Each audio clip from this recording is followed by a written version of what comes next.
मंडळी नमस्कार.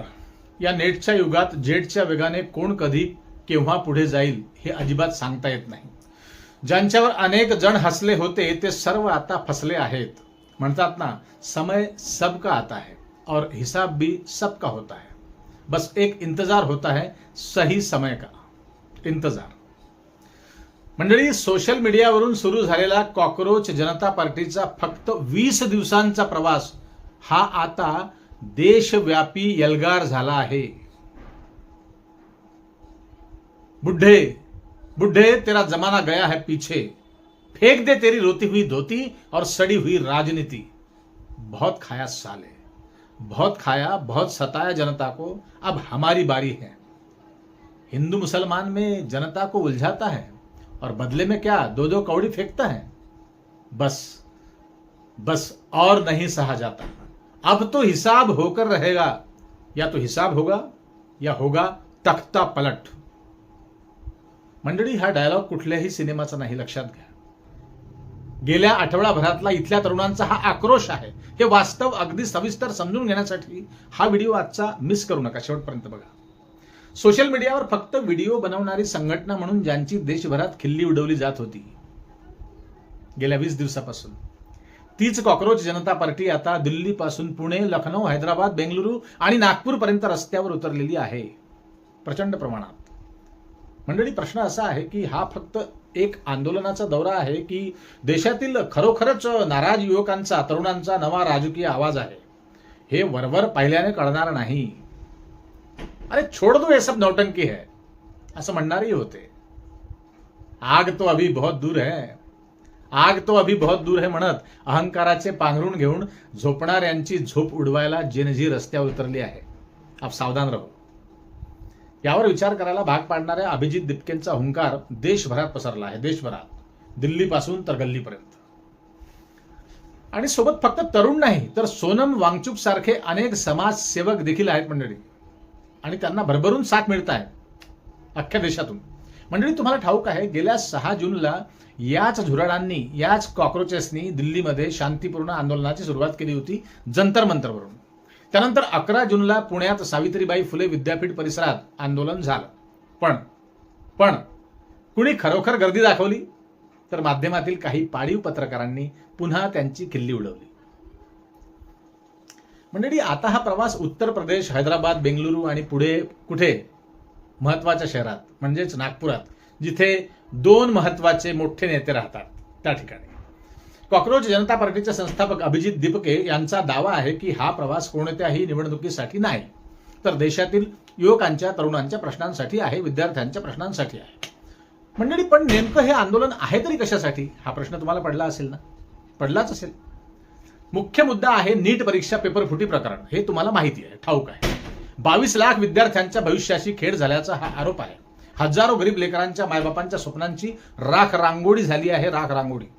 आणि त्यातच सर्वोच्च न्यायालयातील न्यायमूर्ती महान सूर्यकांतजी यांनी विद्यार्थ्यांबद्दल केलेल्या वक्तव्यावरून निर्माण झालेला गमतीचा वाद हा आता सत्यात उतरला आहे. मंडळी, कॉकरोच जनता पार्टी या दोन्ही मुद्द्यांना युवकांच्या स्वाभिमानाशी जोडत आहे. ते तुम्हाला ठाऊक आहे. तुम्ही दिल्लीतलंही आंदोलन बघितलं, तुम्ही पुण्यातलंही बघितलं आणि काल तुम्ही बघतायत. आता इथे एक महत्वाचा प्रश्न निर्माण होतो. देशात अनेक आंदोलने होतात, मोर्चे निघतात, घोषणाबाजी होते. मग या आंदोलनात वेगळं काय आहे? वेगळं म्हणजे लक्षात घ्या, यांचा टार्गेट ऑडियन्स काय आहे?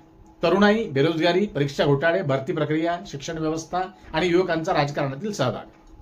हे सगळा विषय हा एकत्रित आहे मंडळी. हे विषय थेट तरुणांच्या जीवनांशी संबंधित आहे हे आपल्याला ठाऊक आहे. आणि म्हणूनच कॉकरोच जनता पार्टी सोशल मीडियातून बाहेर पडून प्रत्यक्ष मैदानात उतरली आहे. प्रत्यक्ष. असं वाटलं नव्हतं अनेकांना. असं वाटलं होतं फक्त हे सोशल मीडियावरचं हे वादळ आहे, हे तरुण रक्त आहे, फक्त सोशल मीडियावर सळसळते आहे. पण तसं नव्हे. सरकारसाठी ही बाब का महत्वाची ठरू शकते लक्षात घ्या.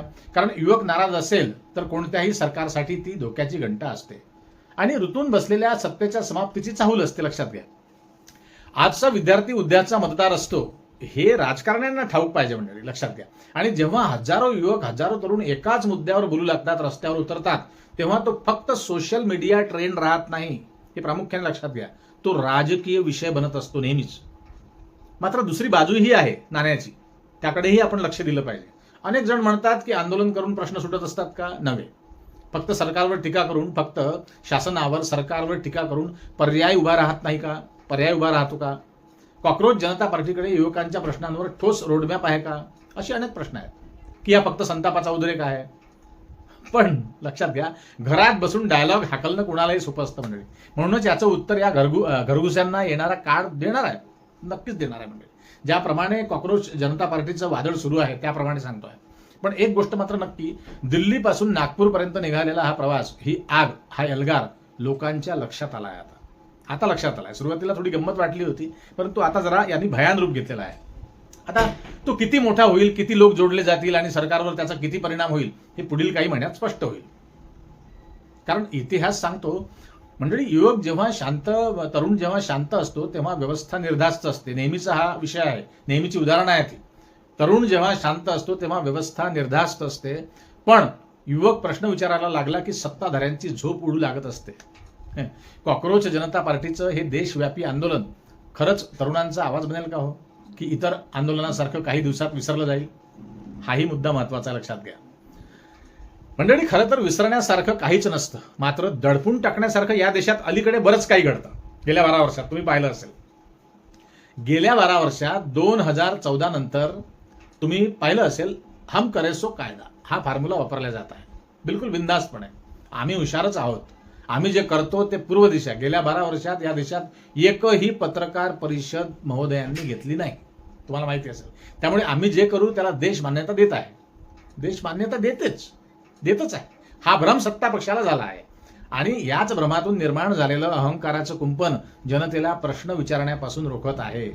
परंतु प्रत्येक गोष्टीचा एक अंत असतो मंडळी, एक शेवट असतो, द एंड असतो. याच देशाने अन्याय, अत्याचार सहन केलेले आहेत अनेक वेळी, अनेक दशकांमध्ये आणि अनेक शतकांमध्ये.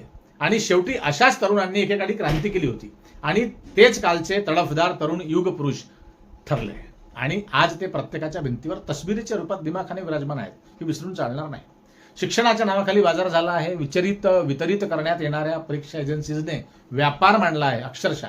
भंडाऱ्याचा मुलगा परीक्षा द्यायला कुठे संभाजीनगरला जातो, संभाजीनगरचा मुलगा गोंदियाला जातो. अरे ही काय व्यवस्था आहे? काय चाललाय? काय लावलं आहे? अनेक विद्यार्थी परीक्षेच्या प्रवासासाठी उसनवारीने पैसे घेऊन, उधार पैसे घेऊन परीक्षेला जात असतात मंडळी. कसे बसे परीक्षा केंद्रावर पोहोचत नाही तर पेपर फुटीची ब्रेकिंग न्यूज त्यांच्या छातीवर येऊन धडकत असते. अतिशय वाईट गोष्ट आहे. आणि असं एकदा नाही तर अनेकदा या देशात घडायला लागलं आहे, अनेकदा. आणि हे निर्लज्ज नेते काय तर गळ्यात दुपट्टा घालून बिनधास्तपणे सभा घेत या देशामध्ये फिरतायत राजरोसपणे. अरे हे चाललंय काय? हे शिक्षण मंत्रालय कशासाठी आहे मग? शिक्षण मंत्री काय झक मारायला बसला आहे असं तरुण विचारतायत. आणि नेमका हाच प्रश्न या देशातील तरुण विचारत आहे, विद्यार्थी विचारत आहे. आता उत्तर हवं आहे मंडळी. शिक्षण मंत्री धर्मेंद्र प्रधान यांचा राजीनामा कॉक्रोच जनता पार्टी मागत आहे आणि तो त्यांनी द्यायला पाहिजे. परंतु शिक्षण मंत्री सत्तेच्या ताकदीने खुर्चीला चिटकून आहे, मान्य आहे, सत्तेची ताकद आहे, पाडवळ आहे. आणि आप्पाजी कान बंद ठेवून आणि डोळे उघडे ठेवून निमूटपणे हा तमाशा फक्त बघतायत. त्यांना ठाऊक आहे ना, त्यांना ठाऊक आहे, त्यांची ताकद त्यांना ठाऊक आहे. येणाऱ्या काळात कॉक्रोच जनता पार्टी अर्थातच या देशातील जेनजी तुम्हाला प्रत्येक प्रश्नाचं उत्तर मागणार आहे, हे टळणार नाही. तुम्ही एका कठोर प्रश्नाच्या उत्तरात त्या करण थापरचा इंटरव्ह्यू सोडून पळालात. देशाने पाहिलं तेव्हा देश रामनामात गुंतला होता, मान्य आहे. भावभक्तीची हवा देशात सुरू होती तेव्हा. परंतु आता तुम्हाला पळता येणार नाही. बाबूजी, पिछले 12 साल का बारीक हिसाब तो आपको ही देना पड़ेगा. नमस्कार.